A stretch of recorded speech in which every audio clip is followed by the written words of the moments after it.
Yeah.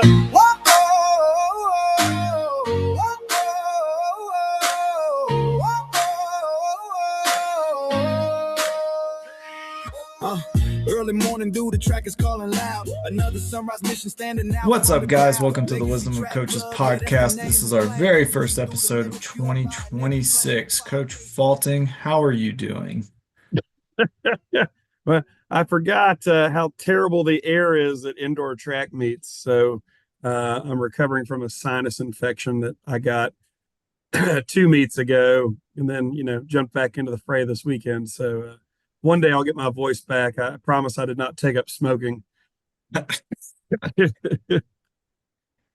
Well, great deal. Well, while we're talking about indoor track, how was you guys have had a couple of meets, including this past weekend going down to Houston. So tell us a little bit about that. Yeah, it's been a really incredible start. When you leave the world of track, for a year at a time, it's kind of hard to know what to predict. And so we opened our season 2 weekends ago at the LSU indoor meet, and we had 3 records set. We broke the indoor school record when Brendan Robin ran a 4:16, 1600. We broke the indoor 3,200 meter record when Ben Rulofson ran 9:39 for 3,200 meters. And then we broke the freshman girls 1,600 meter record when Kaylee Weaver ran 5:49 to open her high school career. So those were all really, really good. It was even better when you look at Ben. Ben had been diagnosed with type B flu roughly 14 days before that race. So to come on and PR in the 2 mile and set the school record after the type B flu means we must be doing something right. And so we tried to get everybody a chance to race something that was going to go to this meet in Houston this weekend and to give them a little bit of a taste. And then we, excuse me, we hit the road for the Carl Lewis Invitational in Houston, Texas, which again did not disappoint. Definitely a unique environment. Our first time ever going to a Houston indoor meet. But we had let's see here. Landon Champagne as a freshman ran 4:57 in his first ever high school mile, broke 5 minutes. Noah Lafitte, who also had the type B flu that turned into bronchitis, came back and ran 4:50 in the mile. And then we had Aiden Odisha that ran 4:34 for a PR. Ben Rulson coming back from that flu ran 4:29. And then I guess the highlight of the day for the Legacy Track Club, because we broke out the Legacy kits, was Brendan Robin broke his own school record, set the indoor record for our track club as well when he ran 4:14 for the 1,600 and recorded the top number 5 time in the nation currently for this year, and was awarded his first place medal by actual Olympian Carl Lewis at the podium and interviewed by Carl's sister, who was also an Olympian. So just a crazy, crazy good time. A lot of really, really fast times, especially for it to be the second week in January. And so we're excited to see where we go from here. Yeah, no, that's I mean, that sounds like you guys are off to a great start. First couple of meets and we're already setting records. And I imagine you probably got a LSU meet coming up this weekend, and then if everything keeps how it used to be, a McNeese meet, and then another LSU meet if all of that holds. Yes. So the Louisiana system is 3 LSU meets and 2 McNeese meets to qualify for state. We generally miss McNeese number 1 to go out of state because we're trying to get a lot of people in a race. And the Louisiana meets are limited on the entries of these out of state meets. We've been going to Fayetteville, Arkansas for several years, but they canceled that meet this year. But them and Houston kind of give you unlimited entries, and then they accept it based on a performance list. So we were able to take a lot of people and run them in the mile because the next thing on the bucket list for this team is we're trying to go to New Balance indoor nationals in Boston in March. Brennan has already qualified based on his 3,200 time from last outdoor season. and a 1600 time from yesterday or Saturday. But we're hoping to get a 4 by mile in there. So trying to get a chance to run a bunch of people in the mile so we can sort that out. And leaving Houston, we are 7 seconds off of qualifying for the 4 by mile for Boston with a lot of wiggle room. Two of those guys had come off the flu. Both are really excited to get back into the mile again. And they think they can knock some time off, and we can probably get that 7 seconds from them. Um, we are not looking for Brennan to knock 7 seconds off of his mile time, although we are hoping to see a 4:10 or faster before it's over with. But having gotten him two really really strong races, he raced a nationally ranked runner, Andrew Brown, last week from Tupelo, and outkicked him in the last lap to beat him. This week the field was different, so he just kind of led the whole way. So this weekend we're excited, and this is just my advice to coaches. Don't keep rolling the dice. Don't keep betting on black every weekend. Hoping for more and more and more. Brennan's actually going to stay at home this weekend while we race at LSU and just do a workout and keep training. We're going to come back next week with a 2 mile at McNeese. At LSU, the last chance meet, we're going to run the 4x8 and the Open 800 just to work on some things before we come back to that mile. And then he'll see that mile again at the state indoor meet and in Boston. So we think that's a good way to get, where we need to be, And so I know some people, if they're chasing mile times, are like, let's run the mile every week. I think there's a negative outcome to that stuff. So Brennan is just as excited to get back to training as he was to get to run this race this weekend, and I'm excited to see what happens in the next few weeks with him and his teammates as we kind of mix it up.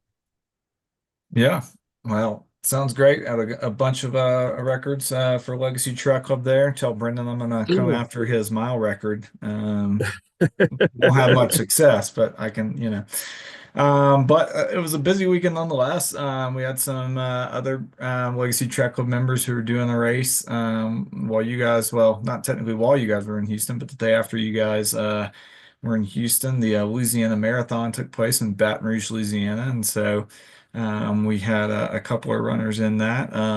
One of our runners, both of these were primarily runners that I work with, but Dustin and I started working with Dustin 3 months ago, and he had run numerous marathons and kind of gone, I think, 321, 319, 317. So very solid progression. Cool. And he had reached out to me and just said, hey, I want to qualify for Boston. And I remember it was funny at the time because I was like, hey man, like I don't know if we're gonna be able to get you down to a Boston qualifier in 3 months because that was 3:05 for him at 42 years old. And so he was like, yeah, no, I get it. I'd just like to, work with you guys and get a little bit quicker. But I mean, this guy crushed workouts for 3 months straight. Everything I gave him, he was going out. If I gave him a range of paces, he was always at the bottom end of that range. And so yeah, last week I called him and just kind of asked him what his thoughts were, and you and I had talked, and his thoughts were 305, 310, which is exactly what I told you. I said, probably 95% certainty he can go out and run 305, 310. And so that's what we planned on. We had a little bit of a hiccup there because there was not a 305 pace group at Louisiana Marathon. They only had 10-minute pace groups, so they had a 3 hour and a 310. Um, and so, yeah, I told him, hey, go out with the 310 for a couple of miles and then, just start cranking away. And so, a very, very fun morning because I had signed up for live tracking the night before. And I don't know if you had the live tracking app pulled up. I know you and I were texting back and forth, but when I pulled it up, it said both of them had finished the race in 10 seconds. And so I was like, well, something's not going correctly here. And so I'm of course an hour behind you guys. And so about 30 minutes later, I got a ding that Dustin had gone through the half in 131. And one of our other runners, Brinson, this was his very first marathon. He had been sick for a few weeks prior to this. So we had very few expectations for Brinson going into it, just see how it went. He had also went through the half in 131, and so they had kind of talked about linking up for the first several miles and running together, which I liked because they both had trained once or twice together, and without a 305 pace group, it's just nice to have somebody to run with. And so Um, yeah, then it was, just kind of the sitting and waiting game. I was telling somebody I think I'd rather be running the marathon than sitting on the other end of the phone waiting for those splits to come in. And so at 20, Dustin came through at 2:19 and Brinson came in at 2:20. And so I was like, man, this is looking great. These guys are running like 7 flat pace. And so, yeah, Dustin crossed the line 3:03:30. So a huge, just about 14-minute PR for him, and a Boston qualifying time once again for the Legacy Track Club. We are keeping that streak alive heavily. Yeah. It's fun how many people from all different walks of life and different areas um, are getting that BQ out of this deal, and so um, it's also, again, and we talk about this sometimes, just goes to show the power of coaching. We talked about on our last episode of season two, one of the highlights was we were introduced to a young lady that hired us for about 6 weeks, and went from a 326 800 down to a 230 800 in 6 weeks of training. And so, yeah, it sounds crazy sometimes, and there are no guarantees in life, but it is interesting that just getting a coach in there that kind of looks at where you are and sees what they can design to kind of map where you are to where you want to get to. you know 3 months to knock that amount of time off in a marathon is crazy Yeah. and stuff. And so kudos to Dustin for having the guts to go after that and being willing to train and take a chance on us. And now it's excited to see that, he and his family are going to get to take that trip to Boston, next year, and really get after it. So, I mean, just exciting to see, what can happen in that small amount of time. Yeah, it's very, not that I need the validation, but it is very validating. I've had a couple of athletes that I've worked with and then coaching myself to Boston qualifying times and dropping, over 10 minutes off of marathon times. And, it's always when you start one of these, it's kind of like, all right, well, let's see if like I still got it, as a coach just as much as an athlete. And, I put this plan together and it's a plan, kind of stuff that workouts I've done and things. And it was very fun talking with him beforehand because he was like, I feel great. Typically at the end of a marathon build, I'm like hurting on spots and stuff like that going into the race. It's like really like the long run workouts. And that's one of the things that I talked with him. Most plans are you're going to do a workout Tuesday, Thursday, intervals, tempos, and most of those are less than 10 miles, really. And then your long runs, like, all right, you're going to go out and do 18 or 20 at 8-minute pace or something like that. And really, both of those stimulus are not what you're looking for. If you're trying to finish a marathon, maybe it's something that will get you there. But like if you're trying to go for an actual time, running workouts under an hour and then going out and running for a couple of hours at just like a steady pace is not what you're looking for. Like what you really have to be doing is hitting marathon pace at 2 hours, at 2.5 hours into a long run. And so that's a lot of the stuff that we focused on. And yeah, it was just very cool to see him to come in and execute that. So Yeah, I mean, I think that, the big elements that I think that are working across all of our platforms right now. So I got, I went to the Louisiana Track and Field Coaches Clinic Thursday and Friday before heading to Houston, and I'm halfway through my tenure as the president of the organization, and so I helped organize some of the speakers. And we had a distant speaker that had to back out that was diagnosed with the flu on day one that was presenting on day two. So I hurried up and put together a presentation on coaching the 1600 meters on Friday. So I hope that our performance on Saturday validated, my presentation on Friday.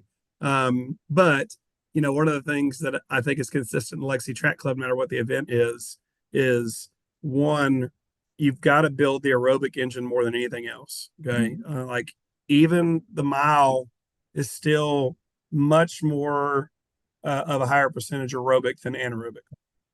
The high school 800 is much more aerobic than anaerobic. yeah. And then as you go up, of course, it gets aerobic. So making sure that there's a big emphasis on the aerobic over some of the filler crap that people are doing is a Mhm. huge thing. And then the second thing is being able to build fatigue and then get into race pace is a huge important part of what we're doing again across all these platforms, and stuff like, I mean, there are days training for the ultra marathon where you're going and like hiking up a mountain, and Yeah. stuff, as part of it and stuff. Like you're putting a bunch of fatigue on your body and then running down the mountain, you know. And I think people sometimes lose sight of that. Like I think people think if I do 8 miles at marathon pace as a workout or even sub marathon pace, then I'm ready for a marathon. You're not, you Yeah. know. Or my favorite, hey, this kid can rep 65-second quarters, 8 by 65 seconds with 3 minute recovery. How come they're not running a 420 mile? And it's like, well, that didn't do anything to Yeah. prepare you for a mile. Like, yeah, that made your leg turn fast, like, but all you've proven is you can run 65-second quarters, not consecutive ones.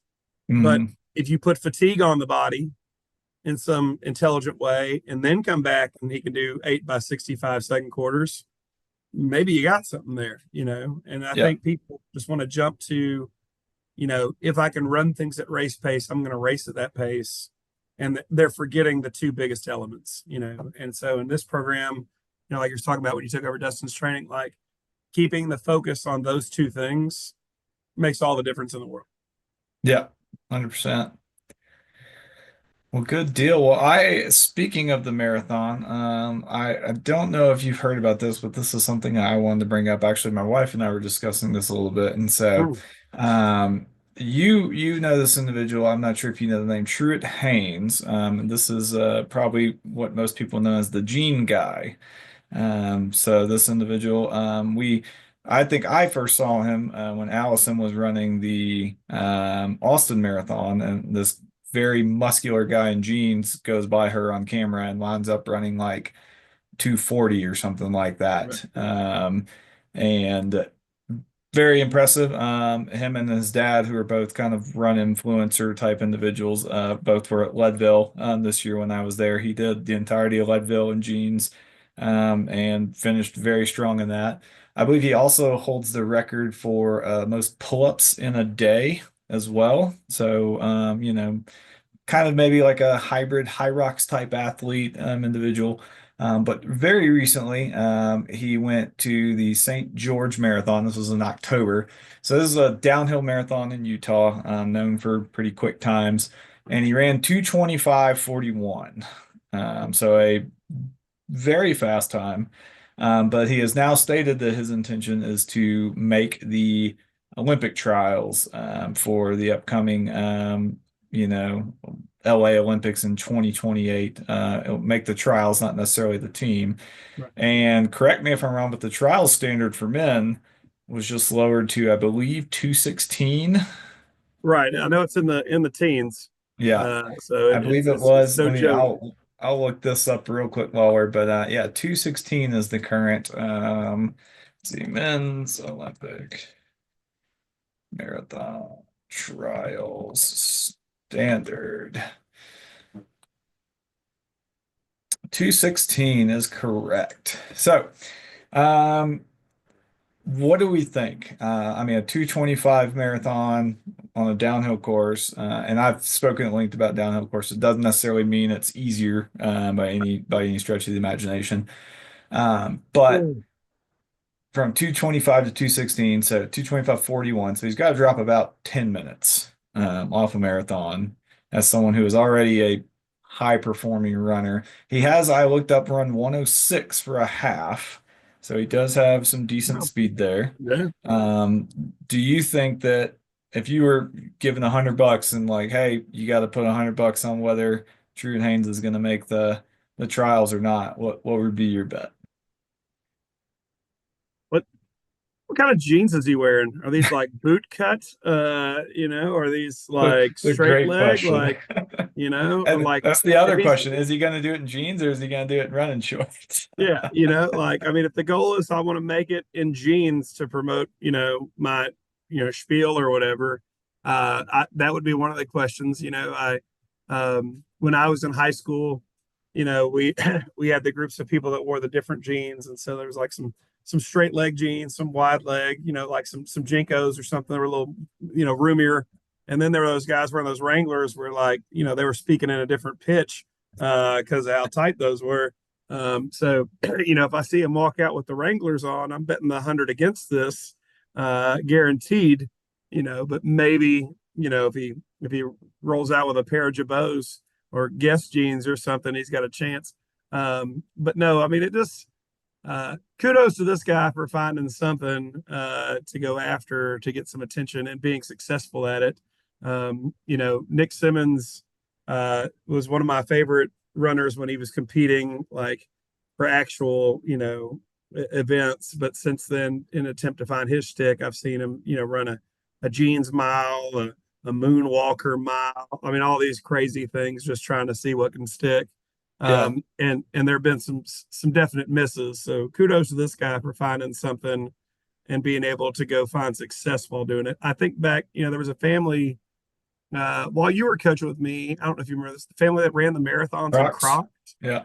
You remember this? And they got Yeah. famous for doing it. And the whole family ran in Crocs, and they were And they were complete pretty quick, cheerleaders. some of them. Right. Yeah. So like, I'm not going to take away from anybody that finds a shtick and doesn't say, I'm just going to do it to do it, but I'm going to do it and find some success in it. But are we Olympic trials?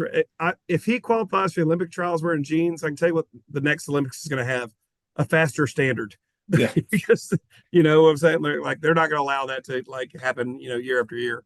And there's already been, a couple of things. I think like the jeans is, I believe it's to raise money and/or awareness. Like I think it's for kind of like he has a foundation or charity or something like that. So, and maybe I'm incorrect on that. I do know he's like, these. I pulled up a picture. These are just kind of some straight leg jeans, so not, not skinny jeans, not Yeah. boot cut, just your 501 All Levi's, I right, I guess. got you. Yeah. So But yes, so there's already been some bemoaning that the men's standard on the American side is by lowering it, because I believe it was 217 and they lowered it to 216. And a lot of people are saying, this is hurts the sport because you're limiting people who actually have the opportunity to go to the trials. And so then you're by, limiting the amount of people who can go to the trials, you're probably limiting interest in the sport and things like that. And so I can see it both ways. We also want to have a standard that's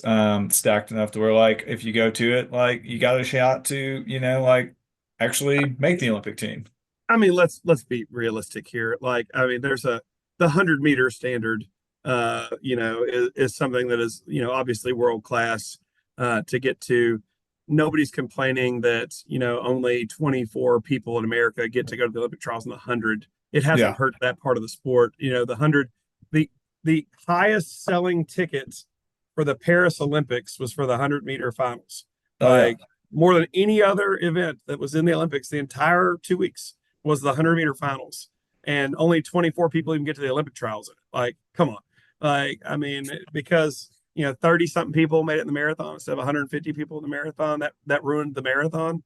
I think the issue with the love of the sport when it comes to the marathon is that there's a dedicated group of people like you and I that got up yesterday morning to watch our phones, for 3 hours to see how our friends did in the marathon. Yeah. Like that, there's just not that many people. People won't sit through a movie for 3 hours anymore. Like they're Yeah. not going to sit through a marathon. That's not what hurt the sport, Yeah. in that sense. And I don't think there's anything that you can do to change the love of the marathon to get like another group of people into watching it. Like the people that are going to watch the marathon and love the marathon, that group's not changing. I mean, maybe you treat it like, I watched the movie The Long Walk, where every time somebody slowed down, they like offed them. Maybe they've got something where, in the marathon, every time somebody slows down, like they get the hook off the stage or whatever, and you get people just yanked out the back or something. Maybe people would watch that, but there are backyard ultras that do that nobody watches, Yeah. Oh, yeah. so that's kind of a whiny complaint that I don't think has a lot of validity to it. What I would hate to see happen is if we're going to get the most elite people together to represent our country, that we get so many people together that it somehow like impedes getting our top runners, out Yeah. of it. A group of people push the pace to the front because they want to be excited that I'm I'm beating, Connor Mance for the first 3 miles, and then you kind of, get in Connor Mance's way later on or something. Like, I don't want to see that. That's not what it's about. Yeah. Circling back to the original question, I'm going to say I don't think he's going to be able to do it. And this is no slight to him because what he is, I mean, 225 is absolutely insane, regardless, much less in jeans. Even jeans or shorts. I I just like to go from a two to drop 10 minutes when you're at that level is just it's insane. Like people, I just, it's kind of like, when people get down to like 4 or 5 in the mile and someone's like, oh, it's just five, it's like 1 second a lap. You can do, and it's like, you don't understand the amount of work that goes into getting that 1 second per lap. Like, you don't understand the amount of work that's going to go into getting 10 minutes in a marathon down, especially when you're already at such a high level. Like, I mean, Like 225 is like Dustin just dropped all kind of minutes off of his. Like, I that's don't understand. right. Well, Yeah. Truett, if So you're call the Legacy Track Club, we got th- you, buddy. this is my question. This is what I was going to ask. So he called Trent, calls you. Trent Haynes calls you to hire you to coach him in the marathon. Are you having a discussion about the jeans, Oh yeah. or are you just like, he wants to wear jeans? We're just going to roll with I it. mean, there would be a discussion of that. I mean, like, hey, here's the question. If it's you're gonna run 217 with jeans on, you're gonna run 216 with shorts on, would you go to shorts and see what he says? And I if he said no, I'm doing the jeans, then hey, like more power to you. But like me, have you have you thought I'm about jorts? Can we just cut the they make jeans the a little running bit? shorts that look like the jeans, but Right? they're Can we just running short material. can we Let's do get some those? jeggings on here. Oh, maybe we found the solution. That's right. True, when you qualify in your jorts, we want give us a shout out. That's right. Legacy Track Club called it first, and you can have that $100 we were betting on. That's it. Yeah. So another a little segue, kind of keeping with the Olympic theme. So I don't know if you heard about this. This is getting a little bit more obscure, for you at least, maybe not. This is kind of in my wheelhouse, but a couple of weeks ago there was a pretty large 50K, I believe in Texas, the Bandera 50K. And this race was won outright by a female racer, a former bronze medal Olympian, Molly Seidel. Yeah. Yeah. So, you know, she's been has not had the success on the road since I believe was that Rio that she got third? No, I feel like like Would have been 20, was it Tokyo? I think it was Tokyo. Yeah, that's Tokyo, yeah. I think it was more recently. Yeah. And she also like broke a rib during that race or something like that too. Like Mighty Molly is like just something else. Yeah. And if you see her story, like there's a lot of like crazy things that have happened to her Hmm. in her running career, but that's got to be one of like the toughest like girls I've like ever seen. When you watch how she races, like, and watches all the things that she's overcome and stuff, like, I mean, that is one tough cookie. And if you're winning a 50K against the field, male, female, whatever, also a pretty impressive endeavor, and too, like both the physical and mental toughness to even go about some of these races, once you start getting up higher and higher, is an impressive feat. Well, and it's all, road running, the trail running, obviously there's a lot of crossover, but it's also a lot different, especially when you're competing at kind of that level. It's a lot of people who are very successful on the road may not have as much success on trails. And she has come out swinging. And I know she's had a lot of ups and downs since her Olympic bronze medal. And so I think she's had some, she used to train in Flagstaff, and I think she's maybe moved to Austin some. I follow her on Strava and the scene. But she's definitely kind of back and forth between those two and training a lot on trails and stuff like that. And so Yeah, I think I love to see it. You know, another one that we're going out here in just under a month to the Black Canyon 100K for myself and 50K for my wife in Arizona, and just saw that Des Linden signed up for the 50K out there. I had So just we're read that talking, she was making this transition. I yeah, read it this morning. another So, professional, you know, Olympian who is, you know, hey, I'm gonna go try out and I tell people all the time because people start talking about 50Ks and I'm like, look, if you can do a road marathon, like trail 50K is like nothing. Like it's not quite the same. You're not just going flat out. For most people, they'll probably still be going flat out on that. But it's very interesting. I'm loving the crossover. We're kind of seeing this, you know, these kind of road runners who are now moving the trail. We've seen a little bit, you know, Jim Walmsley ran the trials in Atlanta back in 2020. I remember I was there and got to see him run that. That was a very, very much trail ultra guy who actually qualified the hard way, ran 104 in the half to get in, which was impressive. And now one of the goats of ultra running, Courtney Dauwalter, who has just done everything in the 100 miles and above, has just ran, I think, 2:38 at CIM. And so I'm imagining when because she ran one marathon like 2:50 and then came back like 6 weeks later and then ran 2:38 at CIM.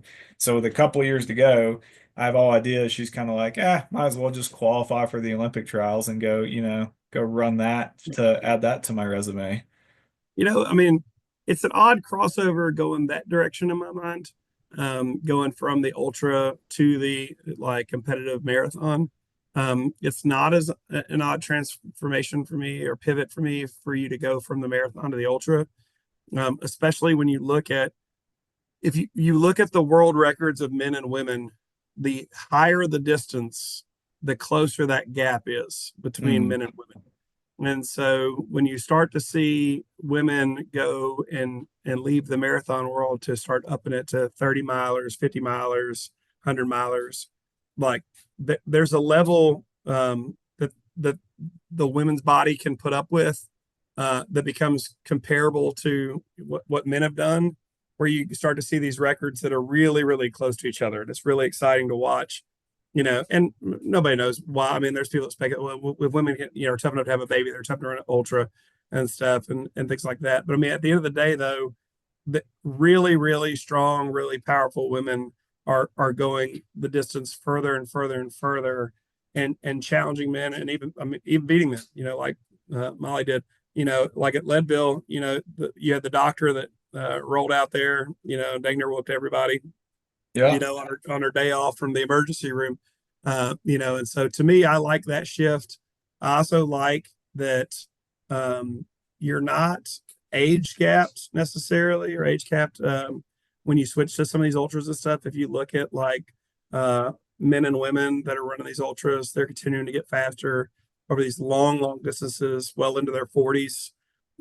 So you can have a second or third or fourth career in running out of that. I mean, Desi Linden was a collegiate athlete.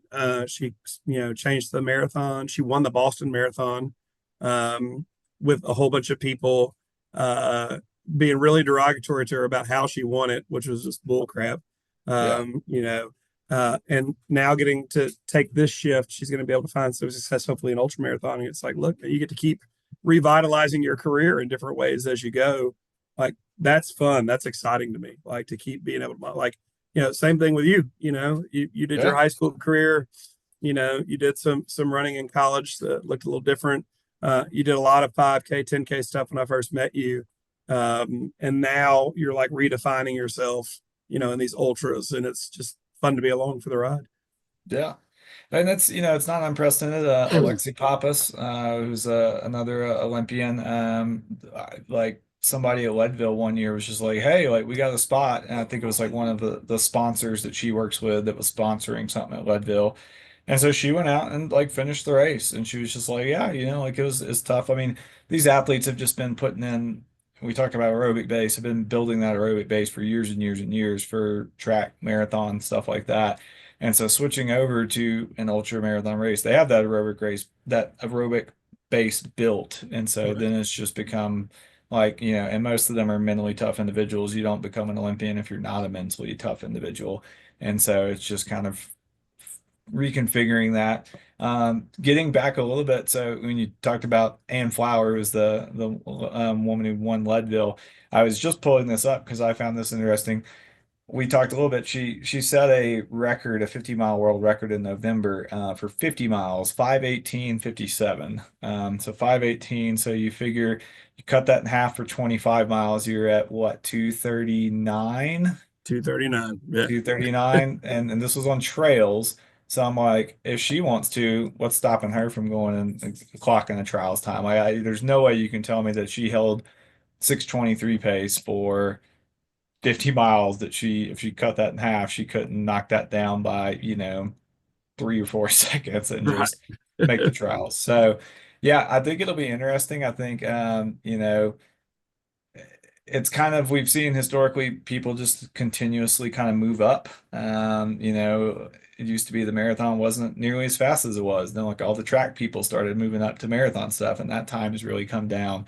Now I think you're seeing a lot of these track and marathon people moving to the ultra distances, and they're getting a little bit more interested, and it's getting a little bit maybe more accessible and not quite as fringe as it's been. And so you're seeing those times really come down. Now you're seeing all the 100 people going on these like 200-mile races, and they're just like trying to. So it's kind We're of an going to see arms race. Galen Rupp at the Barclays before this is over with, like at this rate. I We're going to be cannot. That would naming the be Barkley athletes. We're going to know who that would all of them are. be. We've heard of They them. always Barkley always has the sacrificial lamb that they let in that like shouldn't be there, and like I could that would be the only way I see Galen Rupp in the Barkley is like he's gonna be the sacrificial lamb. I think the pollen count alone would probably take Galen Rupp out of the race. We're going to see BYU's entire team at the Barclays, after everyone masters these marathons. Well, all right. Well, we got a couple of minutes under our cutoff here. So, any final thoughts, Coach Falting, before we hop off? I just am real excited kind of the direction that we're going. Starting season 3 of the show and starting January with such a bang. I'm real excited to see kind of, what this ends up like as we go through the year. I know on the high school side, we're trying to get to Boston and Arcadia in California this year. And then hopefully one really good postseason race like the Hoka Festival of Miles. I know you've got some big things coming up this year race wise. And so I'm just real excited to see us keep moving the needle, this year and have some really cool things to talk about that are brand new experiences for all of us as we go into, 2026. So I'm just pumped, man. And as we keep going, I hope it's really cool, new, exciting things to talk about week in and week out. And see just what everybody we're coaching's doing. Absolutely. Yeah, looking forward to it. I think it's going to be a great year for Legacy Trap Club, for Legacy Trap Club athletes, and looking forward to seeing what all of us accomplish over the next 12 months. Absolutely. All right. Well, thank you everybody for tuning in. Be sure to check out the Legacy Track Club on our website, on Instagram, on Facebook, and check out the Wisdom of Coaches podcast on YouTube and Spotify. So thanks so much. We'll catch you guys next time. Peace.